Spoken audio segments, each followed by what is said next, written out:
On this episode of Redlit, Uncle bankrupts his previous employer, was bored at work, so got a guy fired and possibly sent to prison for fraud. Uncle bankrupts his previous employer. Not sure if this is petty or pro or whatever. You be the judge. My uncle is an Indian doctor. In the 90s there was a massive doctor's shortage in Australia, so the government gave him citizenship. Unfortunately, you still had to sit 3 expensive exams to work as a doctor in Australia. These exams cost thousands of dollars. Only happened twice a year. Had limited sitting spots, times, and had arbitrary pass-fail marks. So many Indian doctors ended up becoming taxi drivers, small businessmen, etc. My uncle decided instead he would reapply and go through Australian medical school. Sure enough, being a doctor for 10+ years makes medical school easy, and my uncle was top of his class. He decided since he was already pushing 40+, had a family, he would apply to become a GP, family physician, instead of applying to be a surgeon like most of his teachers had suggested. At the time, many desperate foreign doctors were applying for GP residency. They would essentially get treated like crap. They would be forced to work unpaid overtime. They would not be given proper study time or leave to sit mandatory exams. They would pocket the meals, accommodation, study, leave allowances that you were supposed to be paid by the training college. They would roster you to work every Saturday, Sunday shift, and if you refused they would give you a bad review and your training would be jeopardized. This mostly happened to foreign doctors, as most of them would be in bad debt and highly desperate for any sort of work. When my uncle graduated, he applied for GP training in a practice that is located within an Indian ethnic enclave so that he would have access to religious food, schools, etc. for the kids. Sure enough, this practice engaged in all of the above fuckery. My uncle would work every single Saturday shift. During his dedicated study time, he would have to come into work. He got reprimanded for not overcharging patients in line with their framework. Worst of all, when my aunt was really sick and hospitalized, they wouldn't give him any time off to look after her and the kids. The owner of the clinic was a white GP who was openly racist against Indians, Asians, and Aboriginal people, who were a large percentage of the clientele of this clinic.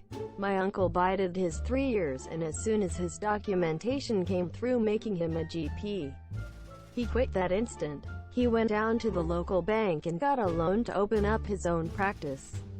All his old patients quickly moved with him to the new practice. The first year he struggled, but his practice quickly became known and word spread.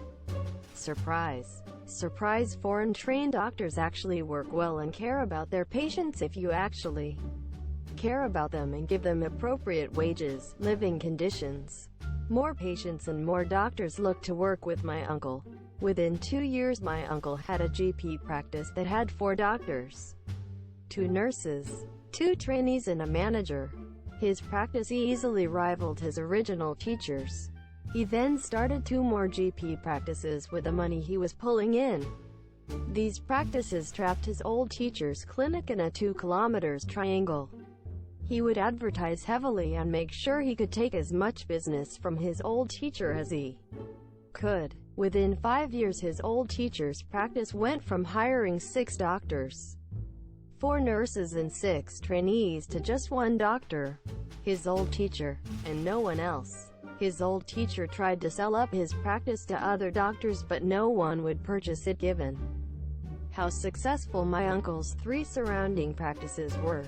He then tried to sell it to my uncle, who refused to buy even at a ridiculously low sale price. Instead, he waited for the bank to repossess his old teacher's clinic and then purchased it for a bit more money from the bank. My uncle then repurposed the building into his main offices, from where he runs his other 3 practices. He made sure to redevelop his old boss's room into a staff toilet, just as one final tribute to the human turd that was his old boss. Edit 1. Thanks for all the comments and the gold. I am happy my uncle has brought happiness, justice, plus or minus lady. Boners to you all. He is such a generous guy in real life. I am sure he'd be really happy if he knew what Reddit even was. As for a follow-up, he didn't even expand any further apart from those 3 clinics. I am pretty sure the land value of the clinics is worth more than the doctor's business in them nowadays. Sorry if I didn't read your comment. There are so many discussions going on. For people asking if I had deleted it. I am not sure why. Or if it is deleted, as I can still see it. Is deleted or whatever. Thanks again everyone. See you all around. Was bored at work, so got a guy fired and possibly sent to prison for fraud. I work the night shift as a receptionist at a hotel in Norway. And most nights are spent watching Netflix, playing games. Last summer was really slow and I also worked a lot extra. So I ran out of stuff to watch and games to play. One night I got a mail from Scooter. He wanted to book a room for almost 20 days. I just had to send him the price and confirmation that we had rooms available. And he would then send me his credit card info for me to pre-charge. Normally we just delete these kinds of mail, but I was bored out of my mind. So I responded with an offer for around $2,000 for the entire stay. Also made sure to inform him that he could cancel for free up until the day of arrival. This is probably the most common fraud attempt in the hotel travel industry. Unlike most businesses, we are able to charge credit debit cards with only the card number and EXP date. No need for a PIN code, CVC or other auth methods. Our software also allow us deposit money directly to local and international bank accounts by using a card number. Because of this, shitheads like Scooter will try to prepay with stolen, skimmed cards, but then cancel the booking and asking us to refund the amount to a different card.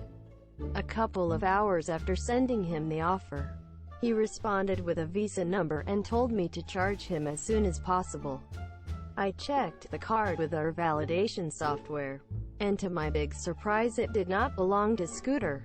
If validation succeeds, it will return with the card owner's name 90% of the time. I sent him a new mail stating that the card was declined because of insufficient funds.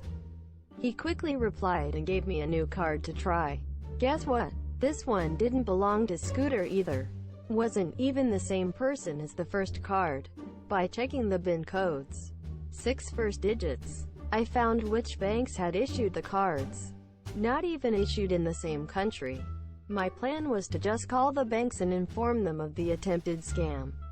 But there were still several hours before I could go home. So I decided to fuck with Scooter a bit more. Sent him a reply that the second card went through, and also the reference number for his stay at our hotel.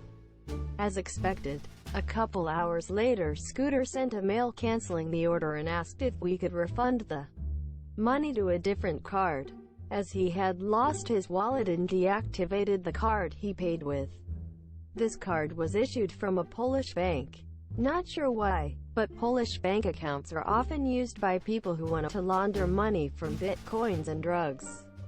You can buy a legit card for around $500 that is registered to some girl in Poland from Darknet. At this point, Scooter were probably pretty happy about the $2,000 he soon would receive.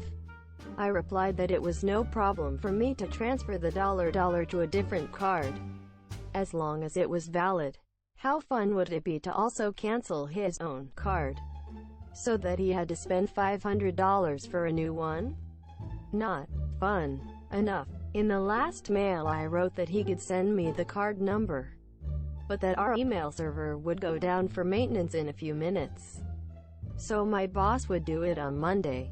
It was now Saturday morning, so enough time for the charge bank to call us and reverse the transfer if he needed the money right away.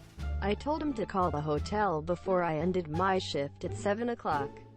He called almost immediately, and I wrote down the card number and his phone number. Told him I transferred the money, and that it would be in his account by 12 o'clock. My shift ended, and I went home with all the info Scooter had provided. Wanted to see if I could find out who he was. And OFC, this idiot had an open Facebook profile that I found using his phone number. He even listed his address and employer. Looked a bit like the artist Scooter, but with even more fucked up face and spiky hair full of gel.